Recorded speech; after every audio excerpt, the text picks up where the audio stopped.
भगवद्गीता म्हणजे जीवनाला दिशा देणारा दिव्य संवाद. कर्मण्येव अधिकार असते मा फलेषु कदाचन मा कर्मफल हेतुर्भुव मा ते संगः अस्तु अकर्मणी. याचा अर्थ असा, मनुष्याला कर्म करण्याचा अधिकार आहे, पण कर्माच्या फळावर नाही. फळाची आस ठेवून कर्म करू नकोस आणि कर्म टाळण्याकडेही वळू नकोस. महाभारताच्या युद्धभूमीवर कुरुक्षेत्रावर उभा असलेला अर्जुन आपल्या समोर उभे असलेले आप्त गुरु बंधू पाहतो. अर्जुनाचे हात थरथर कापू लागतात, मन भरून येतं आणि तो श्रीकृष्णाला म्हणतो, हे केशवा, या युद्धात मला विजय नको आहे. स्वजनांचा नाश करून मला सुख कसं मिळेल?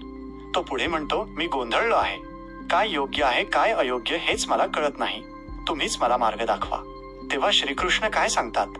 श्रीकृष्ण अर्जुनाला म्हणतात, अर्जुना, तू ज्यांच्यासाठी शोक करतो आहेस ते नाशवान शरीर आहे. आत्मा कधीच मरत नाही. जन्म आणि मृत्यू हे फक्त देहाला असतात. आत्मा अजर अमर आहे.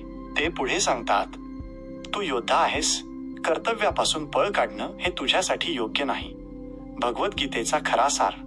भगवद्गीता आपल्याला 3 मोठ्या गोष्टी शिकवते. कर्म कर, पण आसक्त होऊ नकोस.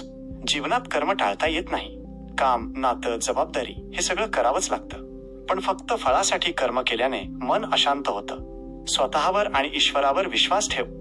जे आपल्या हातात आहे ते प्रामाणिकपणे कर आणि जे आपल्या हातात नाही ते ईश्वरावर सोड. भक्ती, ज्ञान आणि कर्म यांचा समतोल. फक्त ज्ञान पुरेसं नाही, फक्त भक्तीही पुरेशी नाही आणि फक्त कर्मही नाही. तीनही एकत्र आले की जीवन सुंदर होतं. आजच्या जीवनाशी जोडलेला संदेश. आज आपणही अर्जुनासारखेच आहोत. नात्यांमध्ये गोंधळ, कामात ताण, मनात भीती आणि भविष्याची चिंता. अशा वेळी श्रीकृष्ण आपल्यालाही तेच सांगतात, कर्तव्य सोडू नकोस, भीतीला बळी पडू नकोस, योग्य मार्गाने चालत राहा. भगवद्गीता म्हणजे फक्त युद्धाची कथा नाही. ती आहे मन जिंकण्याची कला, जीवन समजून घेण्याची दृष्टी आणि संकटातही शांत राहण्याचा मार्ग. जीवनात प्रश्न असतील तर गीतेत उत्तर आहे. जय श्रीकृष्ण.